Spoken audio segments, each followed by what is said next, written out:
in this setting because of testimony. I know a lot of people here know my parents, and they were members of this church for a very long time, and still, well, my dad is in glory now, but my mom still is.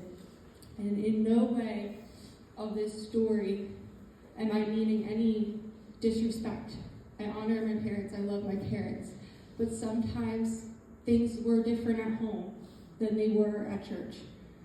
And I want to do everything with so much honor and grace to them. But this is my perspective and my side of the story. So please don't place any judgment on my parents. There was so much that they didn't know, and that's okay. I grew up in a religious household. We went to church on Sundays. My parents taught me about the Bible. They taught me about Father, Son. I met the Holy Spirit later in life. My mom, I love her, but she would always say, "You came out anxious." That's just the way you came out into this world. You were always anxious. I don't know if that part in particular is true. I was anxious from a very young age on, but God is gracious to me, and I don't remember a lot about my childhood. I don't know if anything bad happened that allowed a spirit of anxiety to take root and dig its claws in. But I had a pastor speak into my life, and this was not revealed to him by flesh and blood, but he looked at me one day and said, "Did something very traumatic happen to you when you were 5 years old?" I don't know, but he said that is when the spirit of anxiety gained access into your life. So I will put that there. That's all I know in regards to that. I grew up as early as 7. I remember having intrusive thoughts. Lies of demonic were in my mind as early as 7. I remember being afraid I was going to hurt somebody as a child. That I was going to lose control of my body and just hurt someone because I was hearing these voices in my head. I held on to that for years. I would have panic attacks as a child. They thought something was wrong with my heart, so we went to the cardiologist, and anxiety wasn't really a thing that they were diagnosing back in the 90s and the early 2000s, and if it wasn't talked about as much as it is now. Nothing was really wrong with my heart. I was worried to the point where I was making myself sick. I remember one day, I finally opened up to my mom and I said, "I'm just so afraid I'm gonna hurt somebody." At 8 years old, 9, she looked at me, she said, "Why?" And I said, "I don't know, I'm afraid." At that very moment, something lost power in my life, which now as an adult, I realize it's because I brought it to the light. We didn't talk about how that was a demon. She didn't pray deliverance over me. But it was brought to the light. So I kept growing, kept going to church on Sunday, kept learning, kept sinning, and I eventually became a teenager. And the lies of the devil never stopped. It just got worse, and started telling me, you're worthless because your dad helps all these other people but doesn't talk to you. He puts his ministry above his children. I love my father. He did the best that he knew. I will never dishonor him. But the reality is that sometimes things look different at home. And I think he meant well, but it led to a lot of feelings of worthlessness, of feeling like other people were more important.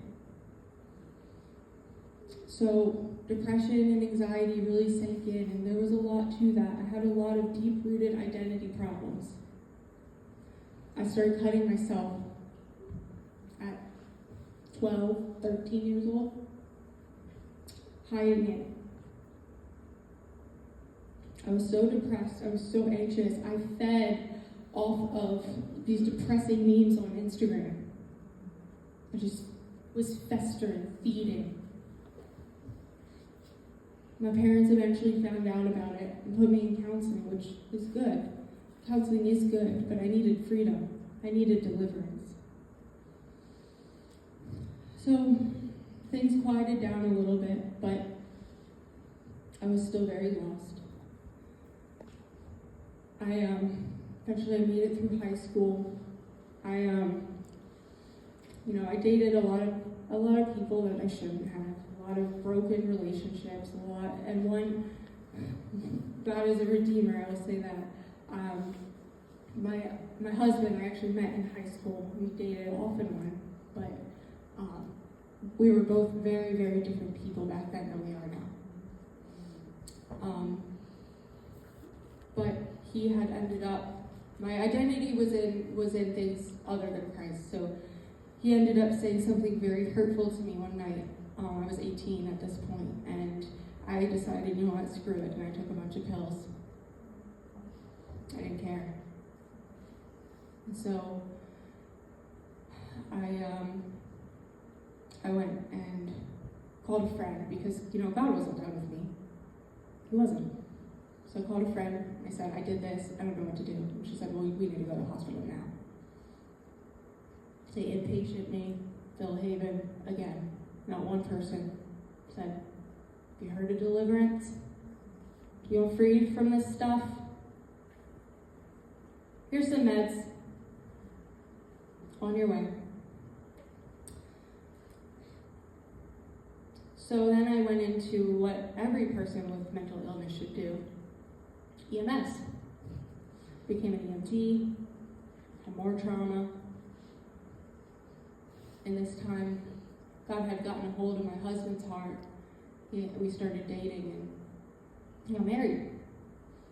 We were living in sin, having sex outside of marriage, drinking, smoking, still claiming to be Christians, still go to church on Sunday. Nobody knew about that garbage. We hid it. Professed to be Christians, led so many people astray. We thought we were good. About a year into our marriage, my husband was very, very verbally abusive. And that led to me leaving, went back to stay with my parents. And, my parents really did speak truth into my husband Nick's life.